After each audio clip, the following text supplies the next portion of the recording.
If I told you there was a way to make your automatic almost a half second faster in a quarter mile?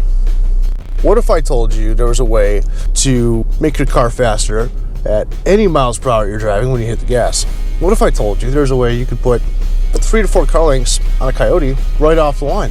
You could do all that by installing one mod. That mod is a torque converter. Let's talk about that.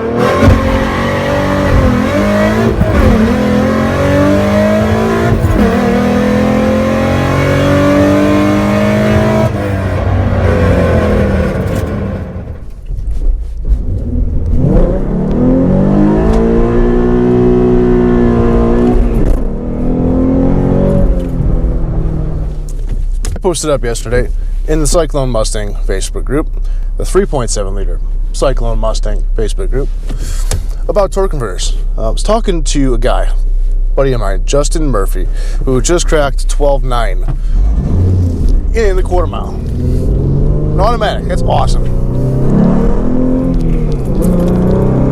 He's still got ways to go. He's trying to figure out how he can get down beyond that 12.9. How can we get even faster, you know? So he asked me, he's like, you know, what am I doing? What should I do? What's next?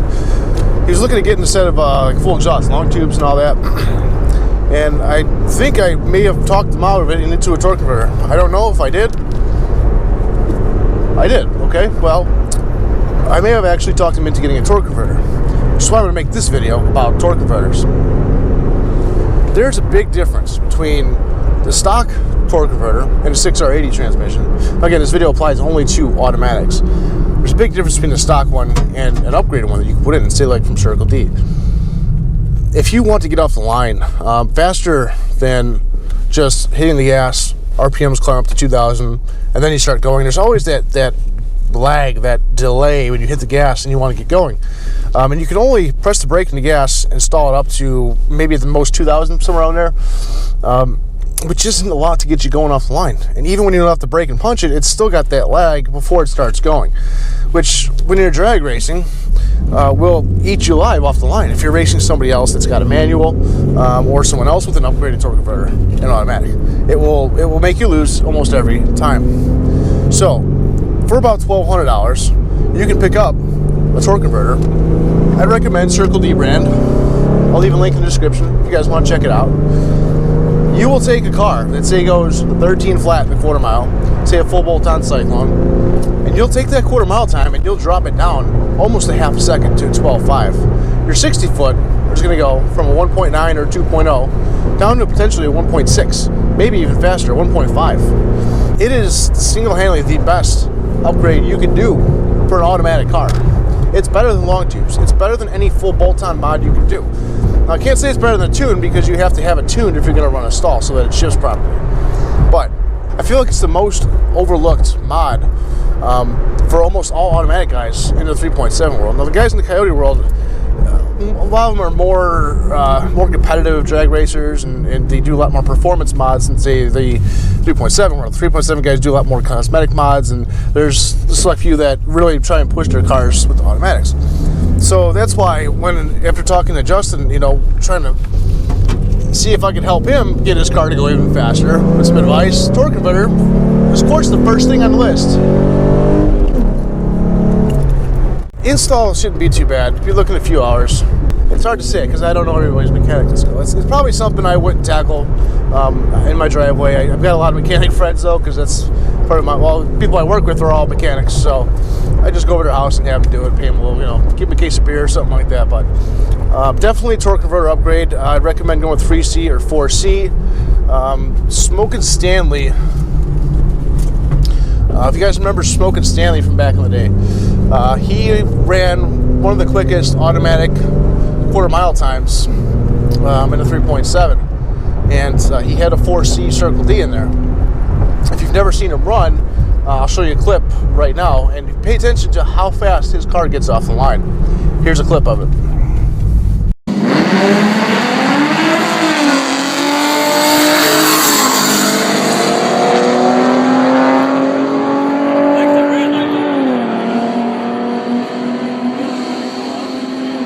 $12.80, 106.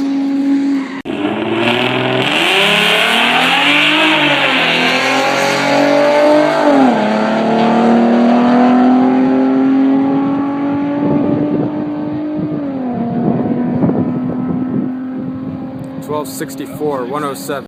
If you got the money to spend, if you're trying to figure out why you can't get faster than the 13.0 or 12.9, but you see guys with automatics that are setting the records running 12.2, 12.3, your next step is a torque converter. If you want to drop the money on it, I highly, highly, highly recommend it. Also, because not only off the line is it faster, but if say you're going 30, 40, 50, anywhere up to 160, anywhere in the RPM range, anywhere driving down the street, and you hit the gas, that delay, that lag that you get before it kicks in and downshifts, you immediately kick into power, immediately go into the power band.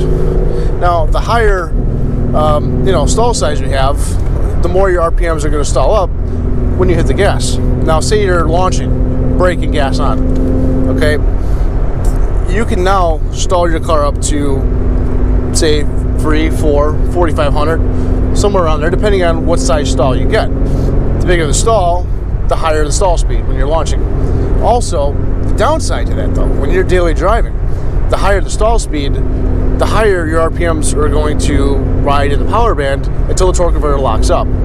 It's going to ride around a certain RPM based off your stall speed, whether it be 3,000, 3,500, 4,000 for a really big stall. And it's going to ride there, again, like I said, until the torque converter locks up. So it's going to affect daily driving.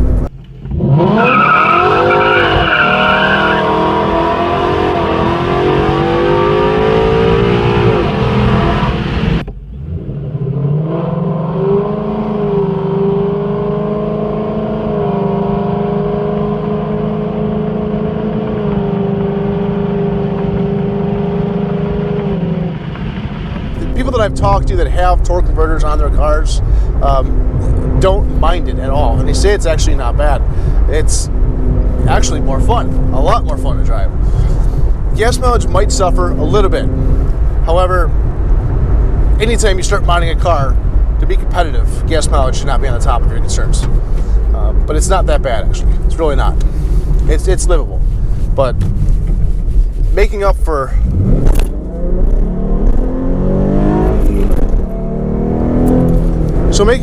the lack of response you get from your transmission downshifting with the stock stall is totally worth it when upgrading to a Circle D converter.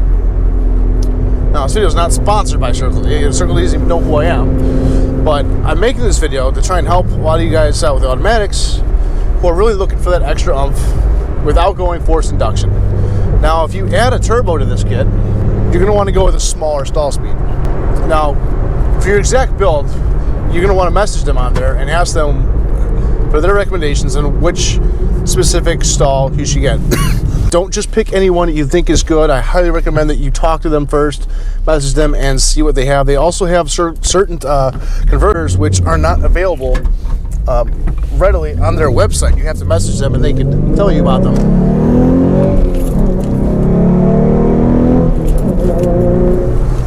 Probably the best mod you could do.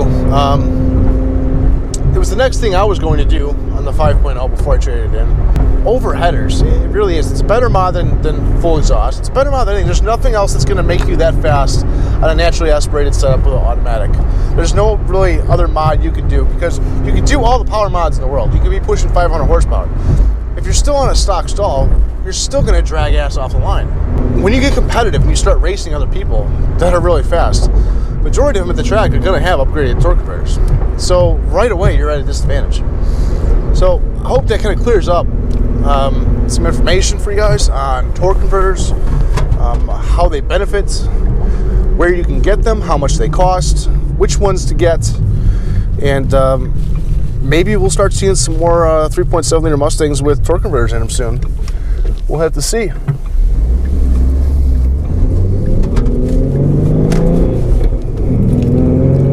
But anyways, for now, enjoy Sunday. Peace out, guys.